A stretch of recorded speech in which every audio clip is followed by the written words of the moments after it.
कई बार सुना है, जहाँ न पहुँचे रवि वहाँ पहुँचे कवि। नमस्कार। आज मेरी कहानियों के सिलसिलों में जो कहानी मैं आपको सुनाने जा रहा हूँ उसका शीर्षक है कल्पना।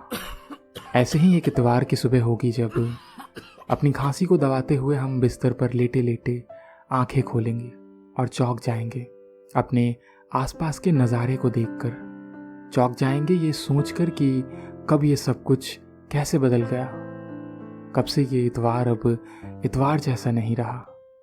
कितने रोज से ये खांसी अलार्म का काम कर रही है। अपने घुटनों को मोड़ उन पर अपना सिर टिकाकर दिनों को पलटेंगे कि जवाबों से रूबरू हो सकें। पाएंगे कि जवानी के किसी ऐसे ही इतवार को हमने इस दिन की कल्पना की थी। उसके बाद सब कुछ ऐसे गुजरा जैसे कोई फिल्म फॉरवर्ड करके गुजरी हो। उसी जवानी के एक मोड़ पर हमारी जल्दी शादी न करने की जिद ने परिवार और समाज के आगे घुटने टेक दिए। जिंदगी की रफ्तार को चौथे गियर में डाल दिया गया। जब तक वो हमें या हम उन्हें समझ पाते तब तक दोनों को ही बच्चे पैदा करने के लिए तरह तरह की बातें सुना दी गई और हमने एक दूसरे की इज्जत बचाने के खातिर उस रफ्तार में एक और गियर लगा दिया। माँ बाप होना क्या होता है उस रोज़ समझ आया जब पहली दफ़ा बच्चे की तबीयत खराब हुई, और वो भी उस नन्ही सी उम्र में जब रोने के अलावा उसे कोई और भाषा नहीं आती थी। कलीजा फटा जा रहा था। सब कुछ चला जाए लेकिन उसे रत्ती भर भी आँच नहीं आए। उसके बोलना शुरू करते ही इस दुनिया की रफ्तार के लिए हमने उसे तैयार करना शुरू कर दिया था। 2 साल की ही उम्र में उससे वो उम्मीदें और कोशिश करना शुरू कर दी थी हमने जो हम 7 साल की उम्र में भी नहीं कर पाए थे। समय बदल चुका था, दुनिया भाग रही थी, हम भी भाग रहे थे और आखिरकार उसको भी भागना ही था। इस भागने में हमने बहुत कुछ छोड़ दिया, बहुत कुछ जिया और बहुत कुछ होने नहीं दिया। हम धीरे धीरे उन लोगों की फहरिस्त में शामिल हो गए जिनको कभी हम कोसा करते थे। मशीन की तरह काम तो करते थे सब कुछ, लेकिन जीते नहीं थे, महसूस नहीं करते थे। उस बदलते दौर में बराबर भागीदार बनने के लिए कलेजा इतना ठोस कर लिया कि हंसना भी एक जेस्चर से ज़्यादा कुछ नहीं था, और ठहाके लगाकर हंसना तो बिल्कुल भूल ही गए थे। जिससे हमारी शादी हुई, एक समय के बाद उनके और हमारे बीच ऐसी बातें होती थीं जैसे किसी कंपनी के 2 पार्टनर। ये वो दौर था जिसमें लड़ाई सिर्फ सड़कों पर मंजूर थी। घर के भीतर ऐसा करना अपराध की श्रेणी में आता था।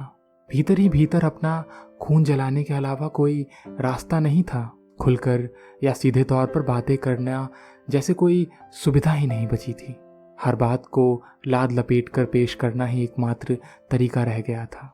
जवानी के दौर में जब किसी क्रांति में भाग लिया था तो तभी ये सोचा नहीं था कि हम अपनी ज़िंदगी में इस तरह से आगे बढ़ेंगे। सब कुछ अपने हाथ में होकर भी दोनों हाथों से खो रहे थे। कोई खुशी इसलिए ही सेलिब्रेट नहीं की जाती थी कि ये बहुत छोटी है, अभी आगे न जाने क्या हो जाए। दुनिया आगे बढ़ चुकी थी, सब कुछ बिजनेस हो चुका था।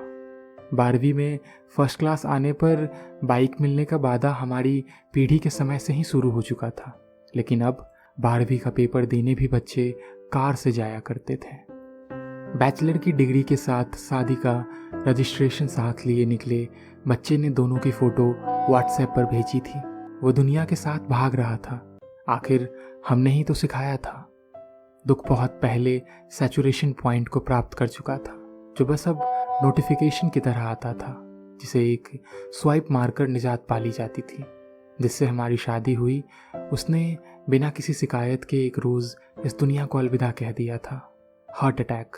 ये शायद नेचुरल डेथ का सबसे आसान शॉर्टकट है। एक समय मादक पदार्थों को समाज की बुराइयों में गिना जाता था, लेकिन अब समाज में स्टैंडर्ड की परिभाषा बन चुकी थी जो उसने कहीं पढ़ ली थी, और हम बुढ़ापे की ज़िंदगी में अपनी खांसी के साथ जिंदा हैं।